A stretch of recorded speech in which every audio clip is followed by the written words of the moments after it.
Es muy interesante ver hacer malabares a quienes defienden al gobierno y defienden al kirchnerismo, defienden al Frente de Todos ante cualquier circunstancia, porque, claro, muchos de ellos criticaron el fenomenal ajuste que llevó adelante Mauricio Macri, en especial el ajuste de ingresos, porque no hizo ajuste del Estado en la medida en la que pretendía hacerlo al principio, porque en definitiva no consiguió con éxito desplegar nada en materia de política económica, pero aquellos que criticaban el ajuste macrista de ingresos, que ese sí fue muy exitoso porque nos recortó entre un cuarto y un tercio de nuestro ingreso a todos los que trabajamos en la Argentina, bueno, ahora están defendiendo este paquetazo ortodoxo que anunció ayer Silvina Batakis. Hoy es muy sintomático ver, por ejemplo, la tapa de Página 12 con un emoji de no entiendo, arriba un así unas M's, como nada, como si no pudieran mencionar lo que efectivamente pasó ayer, que es que el gobierno anunció un ajuste y que en ese paquete de medidas no incluyó nada de alivio para los sectores populares, para los que sufrieron el recorte de ingresos de Macri y que luego, pandemia mediante, este gobierno consolidó. Pero la verdad, uno mira y se concentra en un oficialismo sin ideas, cruzado por internas realmente destructivas, demoledoras y además paralizantes.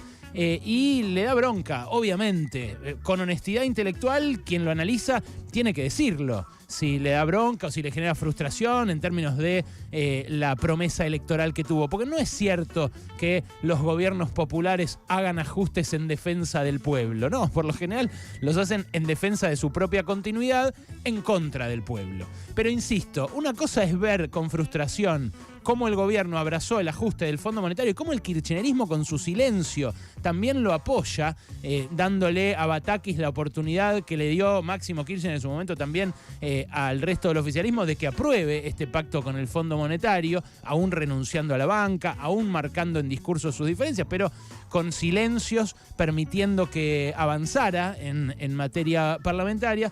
Bueno, esa es la frustración que genera ver al oficialismo. Lo que genera, en cambio, la oposición cuando uno los ve es otra cosa mucho más grave. Es la certeza de que quieren gobernar como mayordomos de la élite y del poder económico. Ayer a la tarde, después de haber protestado durante la mañana contra el déficit fiscal y de haber dicho que el problema central de la economía argentina es el déficit fiscal, una parte importante de la oposición presentó un proyecto de ley para eliminar el impuesto a la riqueza. Sí, lo publicitó sobre todo Martín Tetaz, que lo defendió como pudo hace un ratito acá conversando con Reinaldo Sietecase, pero lo apoyaron muchos otros diputados de la oposición. Es un proyecto para eliminar lisa y llanamente el impuesto a los bienes personales, que es el impuesto más justo que tiene la Argentina en su estructura tributaria federal y que complementa los impuestos al patrimonio que tienen las provincias que, perforados por valuaciones fiscales truchas, aportan muy poco al funcionamiento del Estado. ¿Qué es lo que dicen estos diputados? Y ojo, porque es un proyecto que apoyan Martín Tetaz, Fernando Iglesias, Victoria Villarruel, Javier Milei. O sea, es un proyecto de la ultraderecha, los fachos, Milei, Victoria Villarruel, que defiende a los milicos de la dictadura genocida y demás, pero también de la derecha del PRO, o sea, de la derecha de Juntos por el Cambio, que viene a ser en este caso ese sector del PRO. Lo que dicen es que hay que eliminarlo porque es un impuesto que genera doble tributación para los que son poseedores de patrimonios superiores a los imponibles y que por eso le inhibe a ese sector rico de la población hacer inversiones que pueden redundar en beneficios para el resto. Bueno, lo concreto es que estamos en una crisis social y una crisis de ingresos casi sin precedentes en la Argentina. Lo concreto es que hay 1 millón de personas, 1 millón de contribuyentes nada más que tributan bienes personales en la Argentina. Lo concreto es que por una ley de fines del año pasado hubo 150.000 personas que dejaron de pagar el impuesto a los bienes personales porque se elevaron los mínimos no imponibles, o sea, los topes a partir de los cuales se paga este impuesto. Y lo concreto también es que, como les dije, lo que se paga de bienes personales es muy poco. Es muy poco. En términos de alícuota, porque quien tiene sus bienes en el país, por ejemplo, paga 1% por año por el excedente de lo que se considera no imponible, que son 6 millones de pesos de patrimonio, pero además una casa para habitar de 30 millones de pesos. Repito, al valor fiscal. Porque 30 millones de pesos al Blue son $120.000. Ustedes me podrán decir, cualquiera que tiene una casa más o menos grande vale más de $120.000. Bueno, yo les respondería, primero, el que tiene una casa de más de $120.000, $150.000, $200.000 no es rico, pero forma parte de un sector de la población que está mejor que el promedio y que bien podría tributar.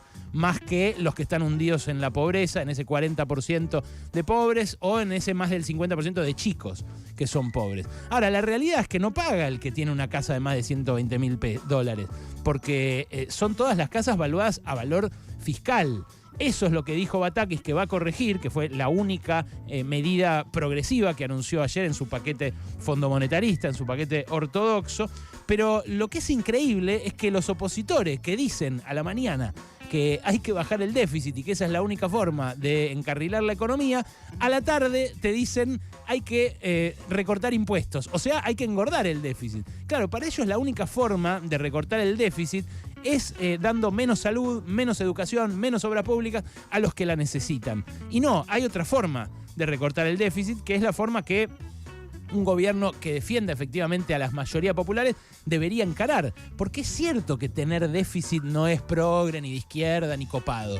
El Estado tiene que ser solvente y tiene que poder financiar cuando necesita entrar en déficit, financiarlo de alguna manera genuina, que no sea solamente imprimir pesos, pues si no sería fácil, imprimiríamos todos los pesos para que todos sean felices y chau. Bueno, no es tan sencillo, así como tampoco es tan sencillo como decir la inflación es solamente hija de la impresión de papeles y no lo es, por ejemplo, de la puja distributiva o de la inflación de ganancias por parte de las grandes corporaciones. Bueno, como dije, hay solamente 1 millón de contribuyentes que serían beneficiados por esta propuesta de estos diputados que se proponen como eso, como mayordomos del poder económico, como capataces de los ricos en la materia parlamentaria, pero no son los únicos, porque mañana va a haber un lockout patronal de las entidades de la Mesa de Enlace Agropecuaria, un cese de comercialización, para presionar justamente también al gobierno para que no grave a aquellos que se beneficiaron con la suba de los commodities por la guerra,